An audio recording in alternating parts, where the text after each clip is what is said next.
The desert didn't forgive or forget.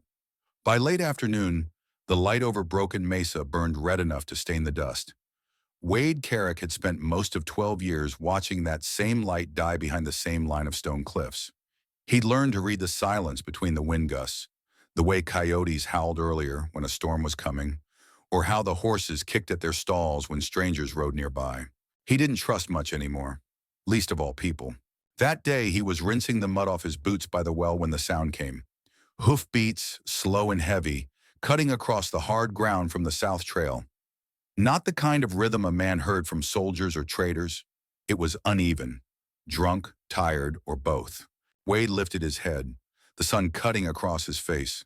For a second, the land looked like it was bleeding. He considered going for the rifle leaning against the fence post, but he didn't. A man walking out with a gun in his hand invited trouble, and trouble had a way of accepting the invitation. The riders appeared through the dust. 3 men in ragged coats, unshaven, half their faces hidden under sweat-stained hats. The lead one had a cavalry jacket with no insignia, the kind stolen from a dead man. Another carried a scar across his eyebrow. The third smelled like whiskey, even from where Wade stood. They reined in just short of his fence line. The horses were foaming at the mouth, nostrils flaring from the heat. The man in front raised a hand lazily. "Evening, friend," he said. "We come for trade." Wade didn't answer. The man grinned, showing a tooth gone gray. "That bay mare of yours, we were told she's ours. Payment for the work last spring." Wade's jaw tightened. "I don't owe you a damn thing." The man's grin faded. "You do now." He nodded toward the rider in the back. That's when Wade saw the rope. It trailed from the saddle horn down to a woman walking behind the horse. Barefoot, wrists bound, face streaked with sweat and dust. Her ankles were bleeding where the rope rubbed raw. She stumbled but didn't cry out. Her hair, black as burnt cedar, hung loose around her face. The deerskin dress she wore had been torn down one side, exposing bruises on her collarbone and shoulder. They stopped a few yards from the fence. The man yanked the rope forward, jerking her to a stop. She caught herself on shaking legs, staring down at the ground. "Caught her stealing near the canyon," the lead man said. "Army don't want her. You get her, we get the mare. Call it square." Wade's heartbeat didn't change, but his stomach turned cold. "I don't trade people," he said. "You ain't trading," the man replied. "You're receiving. Take the horse. She stays here till someone comes for her." Nobody argues. They didn't wait for a yes. 2 of them dismounted and led Wade's mare out of the corral. The third tied the woman to a fence post like she was a sack of grain. When they rode off, they didn't look back. Their laughter trailed away with the dust. Wade stood there for a long moment, listening. To the wind, the creak of rope, the faint rasp of her breath. The desert stretched around him, endless and indifferent. He should have gone inside, shut the door, poured a drink, and waited for dawn. Instead, he stayed still, staring at the woman tied to his fence. She didn't speak, didn't even lift her head. The sky dimmed into a purple bruise and the air cooled fast. He saw her knees wobble once, then lock again, stubbornly keeping her upright. He told himself she wasn't his problem. Fort Haven riders came through this land twice a week. They'd see her and take her, or they wouldn't. Either way, it wasn't on him. When the first coyote howl echoed from the canyon, he cursed under his breath. Inside the cabin, he lit a lamp, sliced a strip of salted pork, chewed in silence. Every sound outside pressed on him. The wind against the boards, the soft rattle of the rope against wood, the quiet pain of someone trying not to die where he could hear it. He lasted maybe an hour before standing again. "Damn fool," he muttered, grabbing his knife. Outside, the desert had gone silver under the moonlight. She was still there, barely standing, her hands swollen and bleeding against the rope. When he cut her loose, she didn't fight. Her skin burned with fever. As he caught her by the arms, he felt her weight collapse. She didn't weigh more than a sack of grain, too light for someone her age. He carried her inside and laid her on the old cot his brother once used. Her breathing was ragged but steady enough to fight for. He covered her with a blanket and fetched water. She didn't open her eyes, didn't move. But when he touched the cup to her lips, she swallowed. For a long time he sat in the chair beside her, hat in his hands, staring at the floor. "I'm not keeping you," he said quietly, to no one but himself. By dawn, the desert had cooled to bone gray. Wade woke to the faint sound of breathing behind him. For a second, he forgot she was there. Then he saw the outline under the blanket, the slow rise and fall of her chest. He poured water into a basin and cleaned his hands before checking the wounds. Her wrists were torn raw, dried blood caked at the edges. Her feet were cracked open, soles blistered black from miles of rock. He worked carefully, washing the dirt away, ignoring the voice in his head that kept saying walk away. When the cloth touched her skin, she flinched. Her eyes opened halfway, dark and sharp despite the fever. She whispered something, but the words didn't fit English. "You're safe," he said quietly. "For now." Her gaze flicked around the cabin, the stove, the single table, the rifle leaning near the door. She didn't seem relieved, just wary. He gave her a small tin cup of water. She drank slow, spilling most of it down her chin, but enough stayed. When she tried to speak again, he caught a few words. "No nut back," she murmured. "No more rope." He nodded once. "Ain't nobody tying you here." Her eyelids fluttered, and she slipped back into sleep. Outside, the morning sun hit the land like a hammer. Wade stepped into it, feeling the heat crawl up the back of his neck. He looked out toward the canyon where the riders had vanished. He knew their kind. Gun hands who worked for anyone that paid in whiskey or bullets. Men who'd do anything if someone told them it was justified.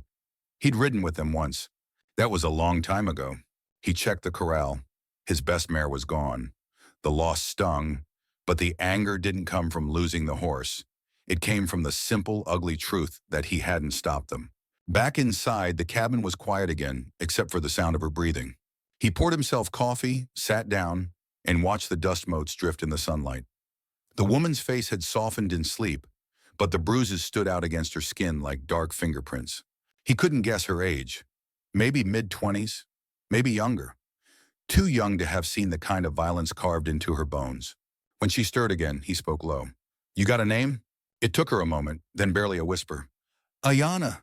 He repeated it under his breath, the syllables strange but soft. She looked at him then, really looked, measuring, waiting to see if he meant harm. "I'm Wade," he said finally. "Carrick." She blinked slowly, lips dry, and said nothing more. For a while, neither of them spoke. The world outside was all dust and heat and distance. Inside, only the crackle of the stove and the steady rhythm of two people who didn't yet know they'd already crossed a line that couldn't be uncrossed. As Wade stood to pour more water into the basin, her voice came again, rough but clear this time. "Why you help?" He froze, then turned back to her. "Because I've already buried enough people out here," he said. Ayana's eyes flickered toward the light bleeding through the window slats. She didn't smile, didn't thank him. She just closed her eyes, whispering something in her own language. Words Wade couldn't understand, but somehow felt were meant for the dead. He looked down at his hands, scarred, calloused, shaking just enough to betray him, and realized the silence around them had changed. It wasn't empty anymore. Outside, the desert wind rose, carrying the first hint of a storm. Somewhere beyond the ridge, coyotes howled again. But this time, Wade didn't flinch. He just sat down beside the cot and said to the woman who could ruin his peace and maybe save his soul, "You rest now. When you're strong enough, you decide where to go." She didn't answer. But for the first time in 12 years, Wade didn't feel alone. The sun hit hard that morning, turning the sky into a sheet of white heat. Wade Carrick leaned against the cabin door frame, watching the light crawl across the sand. The woman, Ayana she'd called herself, was still sleeping. Her breathing came slow, steady now, the fever breaking. He wasn't used to quiet that had another heartbeat in it. Wade poured coffee into a tin mug, sat at the table, and stared at her. She'd changed since he first saw her slumped against the fence. The dirt was gone from her face, but the bruises had bloomed darker, scattered along her jaw and ribs. She looked like someone who'd fought for every breath and still didn't trust the air to stay hers. Outside, a hawk cried somewhere above the ridge. He lived alone long enough to forget what it felt like to hear another voice in his house. Ayana woke near noon, blinking against the sunlight spilling through the cracks in the wall. She sat up slowly, pulling the blanket over her shoulders. When her eyes found him, she didn't speak, just watched, quiet, alert. "You can try some food," he said, setting a bowl of beans on the small table beside her. She hesitated, like the idea itself was suspicious. Then she reached out, took a small bite, chewed carefully, as if each motion might be a test. After a while, she asked, voice low and rough, "This your land?" "Used to belong to the army," Wade said. "Then no one wanted it, so I stayed." She nodded slowly, eyes drifting toward the window, where the desert shimmered under the heat. You live alone? Yeah. Why? He let out a breath through his nose. People bring trouble. Ayana looked back at him with something that might have been a faint, ironic smile. Trouble find you anyway. Wade couldn't argue with that. As the afternoon wore on, she grew restless. He saw her fingers touch the bandages at her wrists, tracing the raw lines left by the rope. You should keep those clean, he said. Infection out here don't give you a second chance. She didn't answer. Instead, she stood up, unsteady but determined, and walked to the window. From there, she could see the endless stretch of land, flat and broken, framed by the red cliffs of the mesa. This place, she murmured, like the bones of the world. He turned toward her. You been out here before? She shook her head. My people live north. Mountains, not desert. Her words caught his attention. He'd traded with Apache bands before, back when he still rode with Army scouts. But her dialect was softer, different. Which tribe? He asked carefully. She hesitated before answering. Blackwood. The name struck him like a cold wind. He looked down at the coffee in his cup, letting the silence drag. The Blackwood Band. He'd heard of them. Years ago, the Army had raided a camp near Salt Creek, burned it to the ground after a skirmish that got out of hand. He remembered the smoke, the smell of burned hides, the screams that didn't stop even after the shooting did. He'd been there. Wade swallowed hard, forcing his face to stay blank. She didn't notice, or maybe she did and chose not to show it. That evening, while the heat bled out of the day, she tried to help him with chores. He told her to rest, but she shook her head and followed him outside anyway. The light turned gold on the horizon, long shadows stretching across the sand. She limped, still barefoot, her feet bandaged with old strips of cloth. At the water trough, she stopped and stared at her reflection. The wind caught strands of her hair, lifting them like black silk. Wade handed her a tin cup of clean water. She drank in small sips, like she'd forgotten how to trust something so simple. After a moment, she said, You fight before. Wade froze. Why'd you ask that? You move like men who remember where bullets fall, she said softly, and you have eyes that don't sleep. He didn't know what to say to that, so he didn't say anything. When the sun sank, he started a fire in the stove. The desert turned blue under moonlight. Ayana sat near the door, her knees drawn close, watching the flames. He finally spoke. That night they brought you here. They said you were caught stealing. She looked up sharply, her expression hardening. I steal nothing, she said. They take me when I find water. Soldiers burn our camp, kill my uncle. I run. Those men find me near Canyon. Her voice trembled, not with fear but anger. They laugh. They say Apache girl worth a horse. I think maybe they kill me after trade. Wade stared into the fire, jaw tight.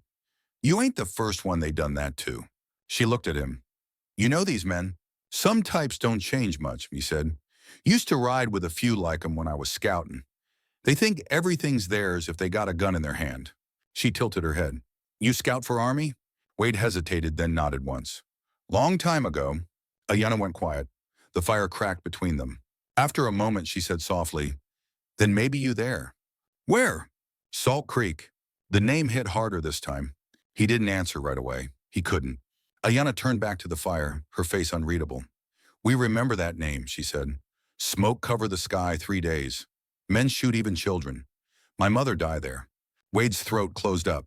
He could still see it. The chaos, the shouting, the orders from some lieutenant too young to know mercy. Wade had ridden out after the shooting started, but too late to stop it. He'd found the creek running red and the air thick with ash. He'd told himself he wasn't responsible, that he'd only followed orders. But seeing the survivor of that day sitting in his cabin now, he knew better. He finally said, voice low, I was there. Ayana didn't move. I didn't shoot, he added quickly, but I was there. For a long time she didn't speak, then barely above a whisper. Then you saw. I saw, he said, and I never went back. The silence stretched thin enough to break. She stared into the fire, eyes wet but unblinking. You carry ghost, she said. Same as me. Wade looked at her, unsure if she meant to accuse or forgive. Maybe both. Later that night, when the fire burned low, he heard her humming softly, a sound between prayer and mourning. The melody carried an ache that filled the room more than any words could. He leaned back in his chair, eyes half closed, letting it wash over him. For the first time in years, he didn't feel the weight of the desert pressing on him. Just the sound of a woman's voice trying to call something home. Before dawn, Wade woke to the scrape of wood. Ayanna was on her feet again, trying to move the chair closer to the door. "You shouldn't push it," he said. She straightened, catching her balance. "I stay here too long. Bad spirits come," she said. "My people believe when we sleep near strangers, we lose dreams." He frowned. "Ain't no spirits here, just wind and sand." She smiled faintly. "You wrong. This land remember blood. It remember every scream." Wade rubbed the back of his neck. "You're not wrong about that." He grabbed a blanket from the bed and handed it to her. "You can rest near the door if it helps." She took it without a word, folding it neatly before sitting down again. When he turned to go outside, her voice stopped him. "You see Salt Creek burn," she said softly. "Why you help me now?" He paused, his hand on the doorframe. "Because maybe helping you don't change what I did," he said. "But it's a start." Ayanna studied him, her eyes catching the faint glow from the dying fire. "Then maybe this place not cursed," she whispered. "Maybe it wait for man who try again." He didn't answer. He just stepped outside, letting the cold air hit his face. The horizon was turning pale, the first thin line of light cutting across the mesas. Wade looked toward it, then back at the cabin. He knew the world wouldn't forgive him for Salt Creek, but maybe, just maybe, the woman inside could. And for the first time in 12 years, he wanted to believe that was possible. The days stretched long in the desert, where even silence had a sound. For the first time in years, Wade Carrick's world wasn't just wind and dust. There was another voice in it now, quiet, cautious, and full of questions he didn't know how to answer. Ayanna had healed enough to walk without stumbling. Her strength returned in slow, careful pieces, like the land itself, scarred but still standing. She spent mornings outside with him, helping with the horses, fetching water, or just staring at the horizon as if trying to read what waited beyond it. Sometimes when she thought he wasn't looking, she'd reach down and touch the sand, whispering in Apache. It sounded like prayer or apology, maybe both. That afternoon, the sky hung heavy with heat. The wind blew from the west, dry as old bones.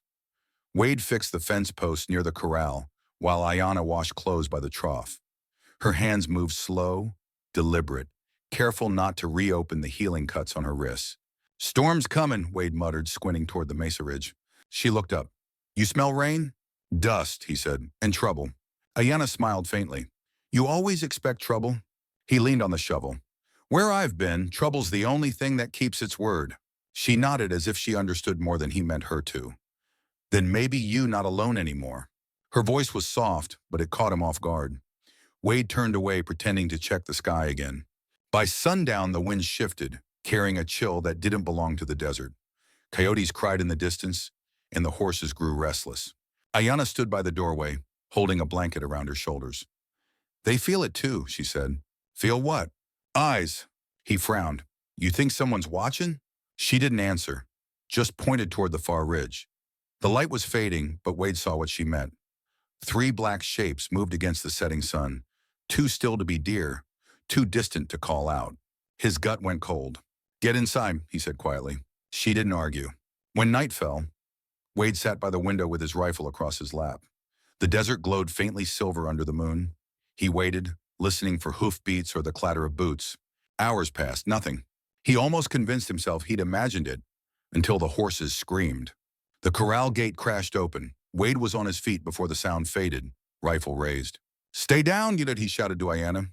The door flew wide as a gunshot split the night, wood splintering by his shoulder. He dove behind the table, fired back once, saw a figure drop in the sand. 2 more shadows ducked behind the wagon outside. Ayanna crawled across the floor toward the stove, grabbed the spare revolver from its hook. Her hands shook, but her aim didn't. "Back wall," Wade yelled. Another shot rang out. The bullet tore through the window frame, showering glass. Wade fired twice, hitting one silhouette square in the chest. The man fell hard, choking on his own breath. The third tried to run. Wade followed him out into the open, boots slamming the dirt. The air smelled of powder and blood. He tackled the man near the trough. The gun went off wild, the flash lighting both their faces.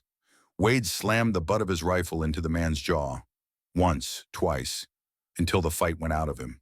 When it was over, the only sound was the wind scraping across the dry ground. Ayanna stepped out, the revolver still in her hand. Her hair had come loose, catching bits of dust and moonlight. "They come for me," she said, voice trembling. Wade looked at the dead men. Two wore old cavalry coats, but the third had a brand burned into his belt. A crude S shaped like a snake. He'd seen that mark before. Sloane's mark. Inside, Wade poured water into a tin basin, washing blood off his knuckles. Ayanna stood by the door, silent. He said, "You were right. Somebody's been watching." She crossed her arms. "You know them?" "Not by name," he said, though the lie burned in his throat. "But I know who sent them." She waited. He met her eyes. "A man named Sloane. Used to wear the same uniform I did. We rode together once." Ayanna's gaze hardened. "He the one who sell our camp?" Wade nodded slowly. She looked at him for a long time. "Then he come for both of us." "Yeah," Wade said. "Seems that way." For a while, neither spoke. The cabin smelled of gunpowder and oil, of fear barely held in check. Wade cleaned the rifles while Ayanna sat near the fire, knees drawn close, staring at the blood drying on her wrist. "You should rest," he said. She shook her head. "They come again." He sighed. "Not tonight." "You sure?" "No," he admitted. That almost made her smile. Before dawn, Wade buried the two men behind the corral. Ayanna watched from the porch, wrapped in a blanket, saying nothing. When he was done, she walked down, picked up a handful of sand, and let it fall over the fresh dirt. "In my people's way," she said, "we feed the ground with words so ghosts don't wander." He nodded. "What do you say to him?" "That they die far from home, but not forgotten. Even if they don't deserve it." Wade studied her, the desert wind lifting her hair. There was no hate in her face, just an old kind of sadness he recognized too well. "You don't have to do that for men like them," he said quietly. She looked up. "Then who do it for them?" He didn't answer. Later, as the sun broke over the horizon, Ayanna helped him patch the bullet holes in the cabin wall. Her hands were steady now, her eyes clear. "Why you not go?" she asked suddenly. He stopped hammering. "Go where?" "Town, Fort Haven. You hide here like ghost." Wade leaned on the hammer, thinking. "Ain't much out there worth going back to. Fort Haven's full of men who forgot what right looks like." She tilted her head. "And you?" He smirked faintly. "I'm trying to remember." Her lips curved just enough to be almost a smile. "Then maybe you not lost." He looked at her, sunlight catching her eyes. Dark, steady, alive. Something stirred in him that he hadn't felt since before the war. Hope mixed with fear. By evening, the wind changed again. They were sitting outside, sharing coffee by the fire pit. The desert had gone soft with twilight, the sky painted in bruised purple and gold. Ayanna watched the smoke curl upward. "You think he come again?" "Sloane?" Wade nodded. "He don't quit easy. He'll want to finish what he started." "And you?" she asked. "You quit easy?" He gave a small laugh. "Not my habit." She looked at him over the fire. "Good, because maybe this time, wind blow different." Wade frowned. "What's that mean?" "Means maybe two ghosts fight better than one." That night, Ayanna couldn't sleep. The sound of gunfire still lived behind her eyelids. She stepped outside, barefoot on the cool dirt, staring at the canyon. The moon hung low, red as ember smoke. Wade joined her a moment later, quiet as the night itself. "They won't stop," she said. "I know." She turned to him, her voice breaking for the first time. "If they take me, they kill my people again. If I run, they find others. Always same." Wade looked at her. At the strength in her voice, the fear she wouldn't admit. "Then we make sure they don't take you," he said. Ayanna shook her head. "You don't owe me." "I owe a lot of ghosts," he said softly. "You just happen to be the one still breathing." For a long moment, they stood side by side, the wind brushing against them like a living thing. Somewhere beyond the mesa, a single coyote called. The echo carried far, over the sand, over the graves, over the cabin that no longer belonged to just one man.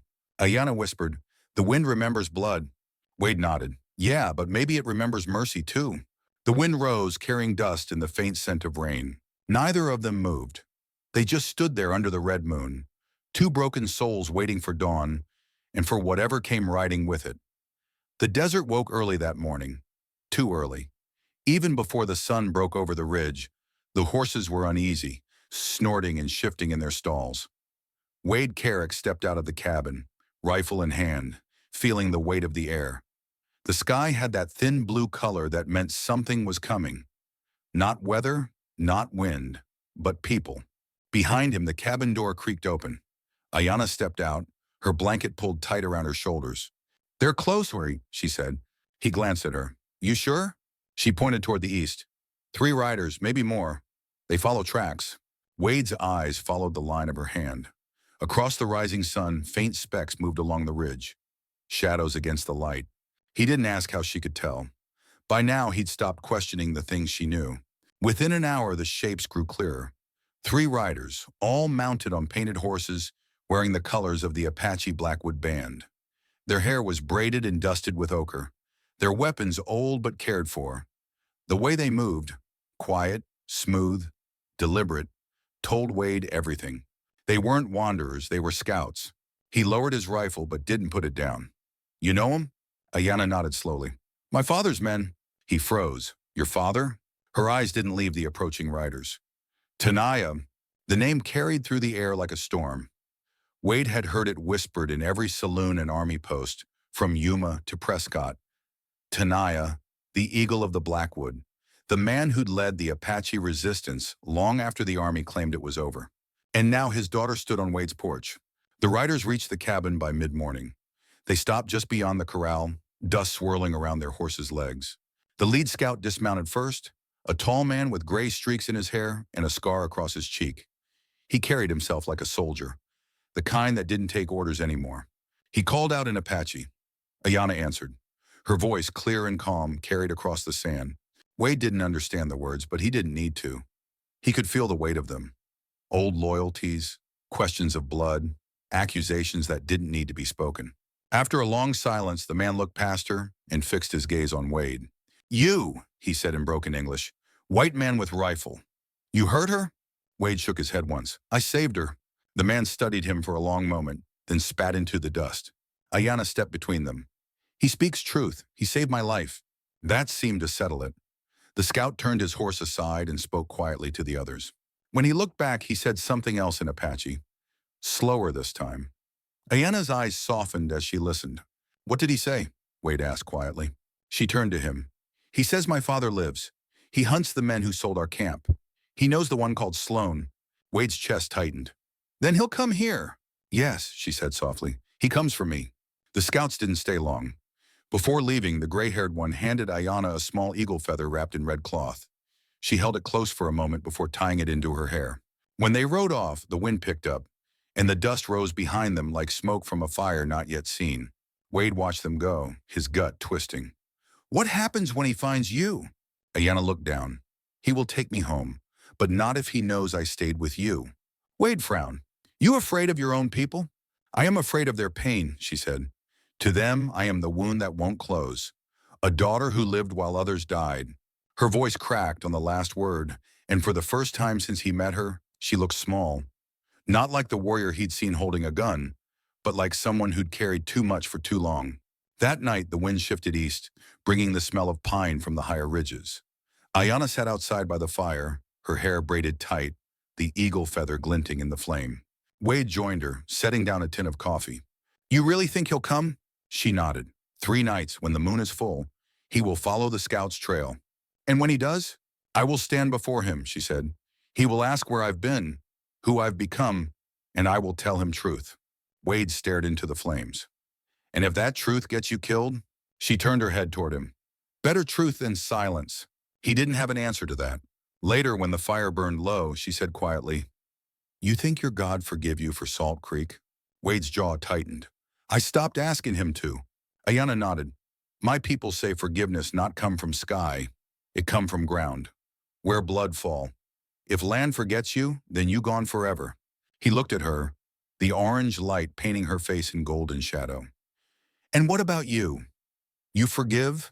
She hesitated. "I forgive the ones who see what they done and still stay to mend it. Maybe that enough." Wade looked away, heart pounding harder than he liked. At dawn, the 2 of them rode out toward the canyon to check the waterline. The desert was silent except for the echo of hooves. Halfway down the ridge, Ayanna pulled her horse to a stop. "Look," she said, pointing. Below them, 3 burned-out wagons lay scattered near the creek bed, fresh, no more than a day old. The ashes still smoked. Wade dismounted, kneeling beside the wreckage. "Army mules," he said, touching the charred harness. "These belong to Fort Haven Supply." Ayanna crouched beside him, her expression dark. "Sloan?" "Could be." He turned one of the corpses over. A mark on the man's coat caught the light. A black snake-shaped S. Wade swore under his breath. "He's already here." By the time they got back to the cabin, the sun was bleeding into the horizon. Ayanna helped bring in the horses while Wade loaded rifles and checked the doors. She stopped beside him. "You can leave," she said quietly. "If you go now, maybe he don't find you." He shook his head. "If he's coming, I'll be here to meet him." Her voice trembled. "You fight for me now, but when my father come, who you fight for then?" He looked at her for a long moment. "I'll figure that out when the time comes." That night, the wind roared across the mesa like the sound of drums. Ayanna couldn't sleep. She stood by the window, staring into the dark. Wade was at the table, cleaning his rifle for the third time. "You ever wonder," she said softly, "why two people from different worlds find each other in same storm?" Wade looked up. "Maybe 'cause the storm don't care where you're from." She smiled sadly. "Maybe. Or maybe the storm know what hearts need to break before they learn to love." Her words hung in the air like smoke. He wanted to tell her she was wrong, that love had no place out here in a world built on graves and dust, but he couldn't. Instead, he said, "You should rest. Tomorrow's going to come fast." She nodded, but before turning away, she touched his arm gently. "When moonrise full, my father come, but not alone. With him, the past." Then she walked to her cot, leaving Wade staring after her, feeling the desert closing in. Outside, the wind shifted again, carrying the faint echo of drums, distant but unmistakable. Ayanna whispered something in Apache from her bed. Wade didn't catch the words, but he understood the meaning.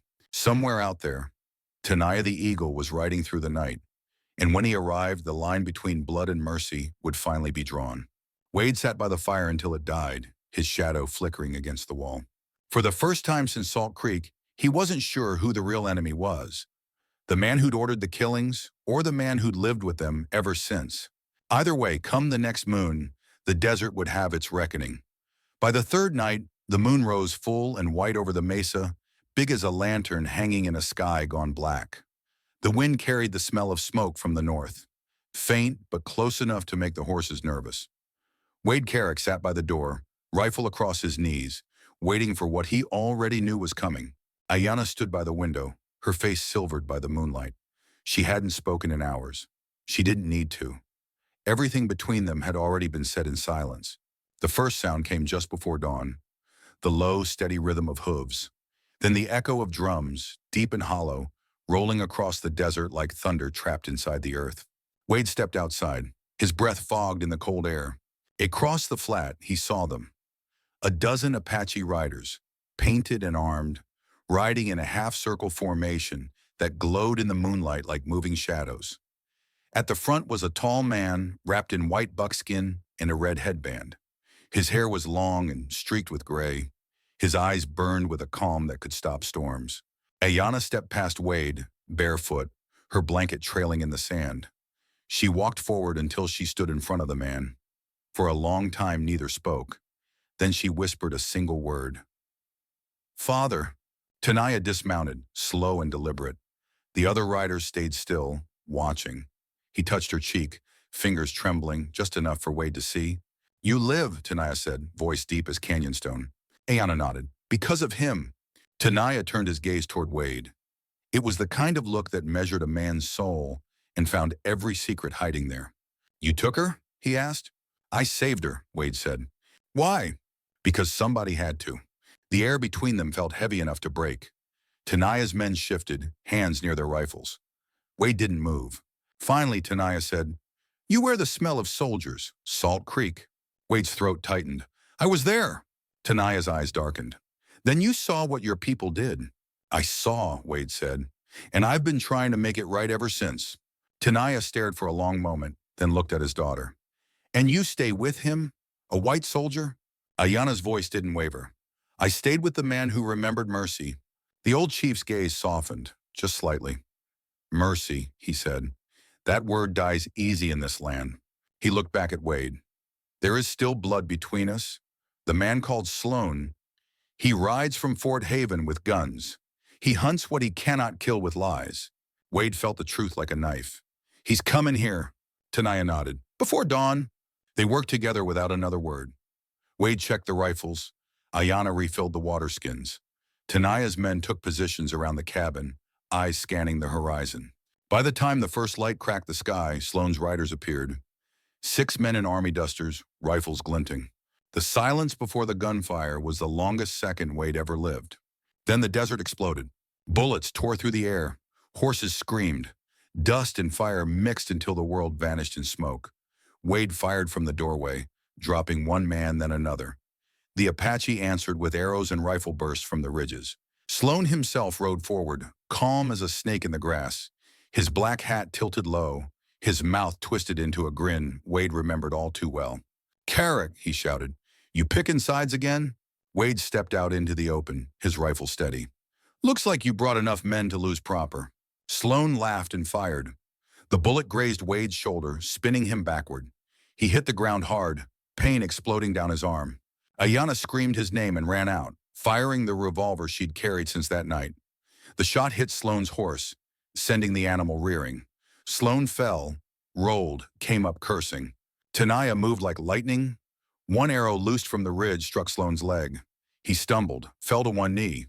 Wade was on his feet now, blood running down his arm, the rifle aimed square at Sloan's chest. Sloan spat into the sand. "You think killing me fixes what you did?" Wade's hands didn't shake. "No," he said quietly, "but it'll stop you from doing it again." The shot cracked across the mesa. Sloan went still. When the smoke cleared, the sun was rising over the ridge. 3 of Tenaya's men were dead, 2 wounded. Wade's shoulder burned, but he was alive.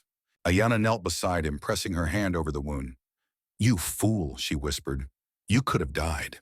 "Yeah," he said, half smiling, "but not today." Tenaya stood over Sloan's body, silent. Then he turned to Wade. "You could have let him live." Wade shook his head. "Some men don't know how." The old chief looked at him for a long time before nodding once. "Then the land will judge him. And maybe you too." By midday, the Apache began to gather their dead. They moved with a grace that made the desert quiet. Ayanna helped them, singing low in her native tongue. A song Wade didn't understand, but it felt like farewell. Tenaya walked to her, resting a hand on her shoulder. "You have a home again, daughter. Come with us." Ayanna looked toward Wade, who stood by the cabin, his shirt torn and blood-stained. The desert wind caught her hair, the eagle feather trembling in it. "My heart found home before my feet did," she said softly. Tenaya's eyes closed for a moment. Then he released her hand. "Then stay," he said. "But remember who you are." "I will," she whispered. The old chief mounted his horse, gave one last look toward Wade. "You took from me once," he said. "Now you give back something no war ever could. My faith." And with that, he rode away. The day turned quiet again. The kind of quiet that only comes after death and forgiveness share the same breath. Wade sat on the porch, arm bandaged, staring out at the horizon. Ayanna joined him, setting a cup of coffee beside his hand. "You think he forgives you?" she asked. Wade thought about it for a long while. "Don't reckon I deserve it, but I'll live like I do." She smiled faintly. "Then maybe that's what mercy looks like." He looked at her, really looked, and realized that somewhere between the smoke and the blood and the ghosts, they'd both found something close to peace. That evening, they buried the fallen together. Apache and white side by side under the same sky. No flags, no words, just stones to mark where men once stood. Ayanna placed one last rock over Sloan's grave. "Even snakes go back to the earth," she said. Wade nodded. "And maybe the earth knows what to do with them better than we do." She glanced at him, a smile ghosting her lips. "You sound like one of us now." "Maybe I've been one of you longer than I knew," he said. The wind carried her laughter, light and soft. The first real sound of life after too much death. As the sun dipped behind Broken Mesa, they stood together, shadows stretching long over the sand. The air smelled of smoke and rain, a promise that the land might heal if the people did. Ayanna slipped her hand into his. "Where we go now?" Wade looked toward the horizon, where the desert faded into sky. "Wherever the land forgives us," he said. They stood there until the stars came out, quiet, side by side. 2 ghosts no longer running from the past. And somewhere beyond the ridge, the wind whispered through the canyons, not as warning, but as memory. Question to the audience. If you were Wade Carrick, standing between guilt and grace, would you ride away from the past or face it until it forgives you?